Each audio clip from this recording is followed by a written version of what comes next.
Alrighty, so today we're doing an experiment. I am making a circlet for Spike, who is joining me. Hello. Basically, I had the idea of, instead of doing a basic how-to tutorial, instead I would film and then we would do a commentary, hopefully making it a little bit more entertaining.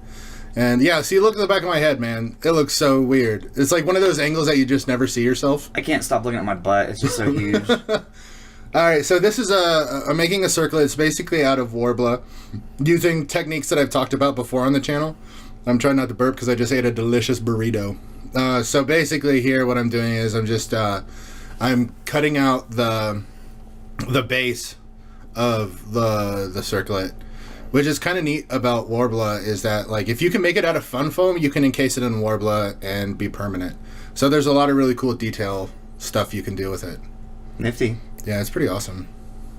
So that's just like the framework, basically? Yeah, basically. I mean, eventually what will happen is all these pieces that I'm working on right now are going to be encased in Warbler. And that'll give it structure and sturdiness. So you can do all these, like, details just in foam. And when you apply the Warbler, like, the Warbler can be pushed around those details and it will pop out. That's real cool. I like it. I approve. I was actually really fortunate at this point that, like, the last piece that I needed to cut for the band, after I cut off those two little, like, edge pieces, the border pieces, like, that part was perfect size. Perfect size for it. It was awesome. It was, I mean, I totally did that on purpose. Yeah, we planned it all out. This is, like, months in the making. So I don't know anything about Warbler, so that's why I'm joining. Yeah, Spiky, yeah, Warbler is a thermoplastic. It's a mixture of plastic and what is basically sawdust. It's pulverized wood. And the wood gives it a better structure, makes it a lot sturdier. But it also makes it, like, the heat up times and stuff like that, like, a lot weirder. Like, you have to heat it up a lot more. So I have Black Warbler, which is one of their new products that's just plastic. And it has about half of the heating time that this stuff takes. Yeah, because this is the yeah, because it has so that wood stuff in doesn't it. have any wood. The black stuff. No, the black stuff is just straight plastic, and I like the black stuff. I'm enjoying it immensely. I'm working on a very difficult project. Is it more expensive for the black? Yeah, only a few dollars for a big roll that I think is like 3.5 feet by like 5 feet of this Warbler, this brown Warbler that's on the screen right now, is like $83, and the Black Warbler was $86. Wait, how much for how much? It's $83 for 3.5 by 5 feet. That's okay. That's very expensive. It is very expensive. It's and the Black Warbler you said is cheaper, or? No, it's just a few dollars more expensive. I think it was $86. Might as well go crazy when you're spending that much. Yeah, but I mean, the crazy cool thing about Warbler is that it's completely usable. Like, all the scraps, you can heat up and, like, kind of turn into a putty and use for details or patchwork, and I mean, it's really an amazing material. So here you can see I'm encasing one edge. So basically, I just heat up and left a bunch of Warbler on the paper. Basically, you just heated up the edge. I just heat up the edges and I pinch them closed. And I had to do a little bit of patchwork because it stuck to that paper, and when I lifted it off, it just ripped, and it was horrible. I got to do a lot of Dremel work. I mean, that's the other cool thing too is you can sand this stuff with, like, a Dremel. So you can just clean all that, because it looked pretty. I mean, well, no, it looked fine, but it looked pretty gnarly, the bits that got stuck. So yeah, you can actually go in with a Dremel. It's sort of like welding, actually. So like, after I heat up and put pieces to patch, I was it not recording? I was recording most of it. I just wanted to throw that one in there. Yeah, one of the weird, because my camera likes to turn off at weird points.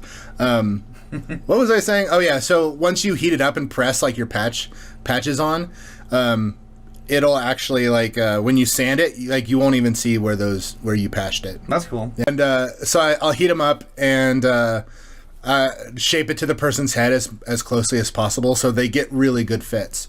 And that would actually fit you really, really well. Yeah, I don't wear hats in general because most of them hurt, and most, like, things that are not, you know, at least mostly cloth hurt even more. Like, I've tried on some metal crowns and whatnot, and even if they kind of fit well, they don't hurt, or they still hurt me. But yeah, that thing didn't really hurt my head, so that'll be cool. I hope it comes out well. Yeah, on my circlet, the one I made for myself, and this is for Amp Guard for people who are curious. I actually was able to line mine with leather, and so it's extremely comfortable. Nice. I don't know if I'll be able to line this one with leather because I think it was pretty. It was pretty form fitting. Yeah, it was a pretty close fit. I could do some brain exercises and lose some weight up there. So what I'm doing here is I'm cutting out little detail pieces and applying it to the circlet, basically just by heating up the detail piece and then heating up the area where I want the piece to be, and pushing them together, not like super hard, but applying pressure, and that makes it stick. Yeah. And you don't have to use glue or anything like that because Worbla is self-adhesive. That's really nifty. And weren't you telling me that you can like take see all those little scraps right there? You can just smush them up into a pile of Worbla and heat it and reuse it. Yep. You can actually. I've seen people actually like take all their scraps and actually like use a pasta roller to make a new sheet, or you can like just make a ball and like use sculpting tools and actually like sculpt something out of it. Nifty. I'm just picturing Play-Doh pasta maker right now. Yeah, pretty much. I mean, yeah, but Worbla is so freaking versatile, and it's something I've been thinking about a lot for Amp Guard because traditional, it's sort of like a LARP and a fantasy thing. So most people just want to use like leather and metal, and yeah, that's great. And Worbla would never be usable as armor. No, it's plastic. But there's like a bunch of decorative possibilities for this stuff in Amp Guard. Like I have a project in mind of making a full like court armor out of Worbla that's just gonna look really awesome. Yeah, you could do kind of some of the cool spiky things that you might not be able to do as well with leather. Yeah. Like you can see he's doing some spiky thingies right there on the circlet. Yeah. But yeah, I think that's because Amp Guard is a fantasy medieval times thingy, so we're allowed to have crazy spiky ridiculous armor that would not really function that well in real life, you know, because it's just fantasy. I mean, one of the weird things about Worbla, though, I mean, it is expensive, and Amp Guarders Amp Guard sort of culturally is sort of like the cheap buffer game that people can come and play. Yeah, because we don't charge people to come out and fight. Like, I mean, you have to make weapons and armor and stuff like that. And I think this is. Oh no, I was like, I think we're coming kind of close to the end. That's the last piece that I'm putting on, but yeah, we're going to be doing a lot of. I'm going to be making a lot of stuff out of Worbla for Amp Guard specifically. I think it's real cool. Oh, this part does suck because of like those end cuts, like on the top, those like three prongy things. Cut through those. Man, getting those cut was a pain in the butt. It actually would have been easier if I had heated up the Worbla and then used an X-Acto blade because that helps. So for like sewing and stuff, you have the little tiny detail scissors. Yeah. Are there like scissors that are similar for Worbla use? No, I mean you can cut it with like those are just regular craft scissors, like sewing scissors that I use. And they do the job, but it dulls the blades really bad. Yeah, plastic is the worst thing you could use for scissors. It just I've actually been thinking about using a skill saw, like one of those nice table mounted like jigsaw sort of thing. Yeah, if you can get a really small one, you don't use it. You couldn't use a Dremel. I mean, I don't know. I don't have a Dremel. Yeah, you can use a Dremel. I've cut through. Like on the Dr. Doom mask. Recently, I added a nose, so like I just cut out like the front section of that mask with a Dremel. Did you patch that piece up yet, or? Yeah. Actually, it's almost the nose is a little weird, but. It looks better in my opinion. It was too smiley. It was very smiley. Kind of derpy, smiley. Yeah, really Dr. derpy. Doom needed to be more evil.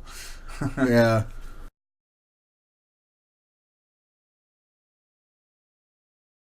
There you have it, guys. If you liked the format of this video, let me know in the comments below, and maybe we'll continue doing some more videos like this. As always, please like, comment, and subscribe.